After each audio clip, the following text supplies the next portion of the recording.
Hey, I'm Matt, and this is Nothing New, where we explore the ancient roots of modern culture. Throughout history, most societies had some form of social shunning, and exile has always been the extreme form of this.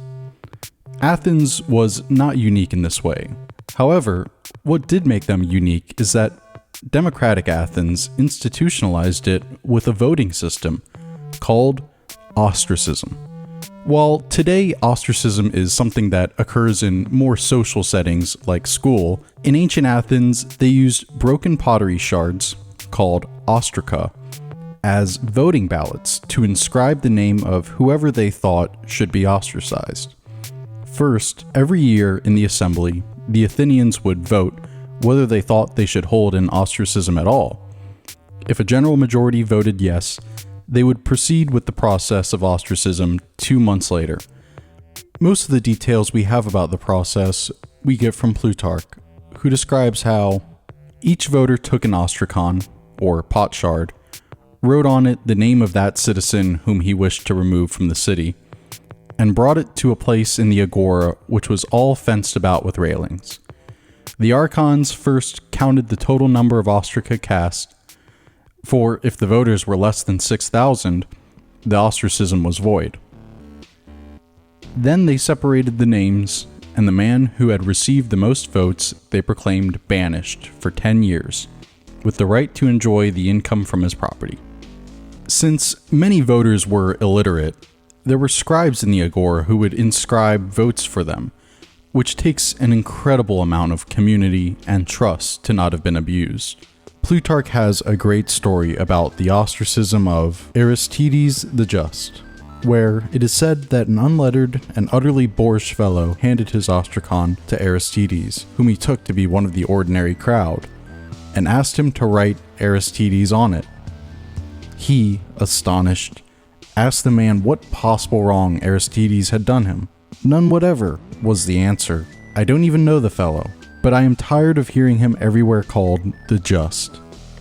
On hearing this, Aristides made no answer, but wrote his name on the ostracon and handed it back. He clearly deserved the title of Just. Democratic Athens could not have existed, and certainly wouldn't have reached the greatness that it did without just this sort of commitment to principle. But how could they exile the man Herodotus called the best and most just man in Athens?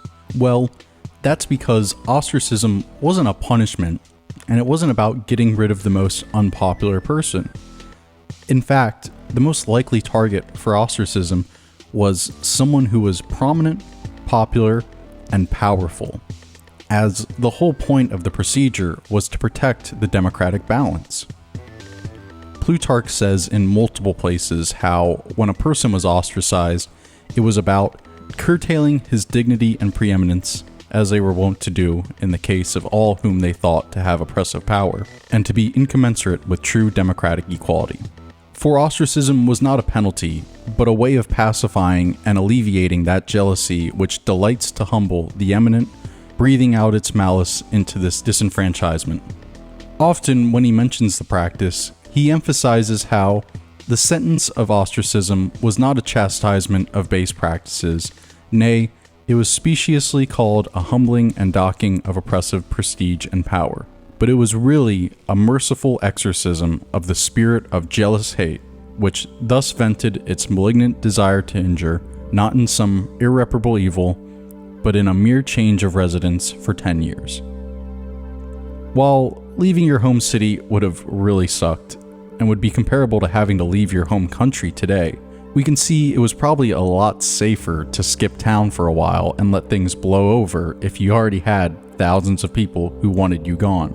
This did a lot to prevent the political violence which we'll see in the Age of Tyrants in Athens, and it was one of the more unique practices to come out of that time period and the reforms of Cleisthenes. One of the things that made it really unique is that it didn't require a charge, and you couldn't mount a defense like you could in a usual trial. You didn't have to do anything at all. If there was any threat an individual would gain too much power in the political process, they had to go. Athens' experience with tyrants in the years before their foray into democracy taught them all they needed to know about what can go wrong when one person gains too much power, and so they were always vigilant for the slightest signs of a potential tyrant. This was the main reason for the ostracism of people like Aristides the Just, other than the very human emotions of jealousy. As Plutarch tells us, he was loved at first because of his surname, but afterwards to be jealously hated, especially when Themistocles set the story going among the multitude that Aristides had done away with the public courts of justice by his determining and judging everything in private, and that, without anyone perceiving it, he had established for himself a monarchy, saving only the armed bodyguard. The people were vexed with those who towered above the multitude in name and reputation, so they assembled in the city from all the country round and ostracized Aristides, giving to their envious dislike of his reputation the name of fear of tyranny. We'll be covering the life of Aristides in more depth later when we cover the Persian Wars, where he served as a strategos, essentially a general, and helped lead the Greeks to victory in multiple famous battles. As for ostracism, however, it wasn't unique to Athens. Cities such as Megara, Miletus, Argos, and even Syracuse had similar forms of official exile based on the Athenian institution. Unfortunately, we don't have a whole lot of information on how exactly it worked in these different cities, or who was ostracized like we do with Athens. Some of the interesting facts we do know is that if someone were ostracized, their property would not be confiscated, and they would not lose any status upon returning. After the 10-year period is up, they would be allowed to return to the city and public life with no stigma, and you could even be recalled ahead of time. In fact, Aristides the Just is one such person who was given amnesty and recalled when they needed him most, right before the Persian invasion. In the grand scope of history, Athenian democracy was a very short episode in time, and ostracism was practiced for less than half of that period. If Aristotle's account of ostracism from his famous work, The Constitution of Athens, is correct, then the practice was instituted by Cleisthenes in the late 6th century BCE. However, no one was ostracized for nearly 20 years after the practice became codified, and when they did start ostracizing people, the evidence shows only about 12 people who were exiled over a 70-year period, after which the practice fell into disuse. Though the practice was not long-lived, it gives us an important point of comparison to examine both their society and our own. The Athenians of the 5th and 4th centuries BCE valued a lot of things that we in most of the West today also value, namely democracy and, as we saw earlier, property rights. We could see that this was more than mob justice, as evidenced by the fact that there was no public looting of the estate of the ostracized, as happens so often with more violent forms of political change.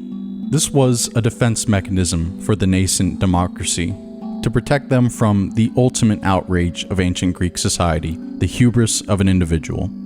As scholar Thomas R. Martin puts it, ostracism is significant for understanding Athenian democracy because it symbolizes the principle that the interest of the group must prevail over that of the individual citizen when the freedom of the group and the freedom of the individual come into conflict in desperate and dangerous cases.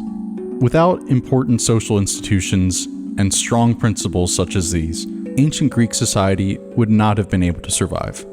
Since the balance of life and the bounty of the earth depended on their proper conduct and appeasement of the gods, spoken promises, often taken in the form of an oath, were incredibly important.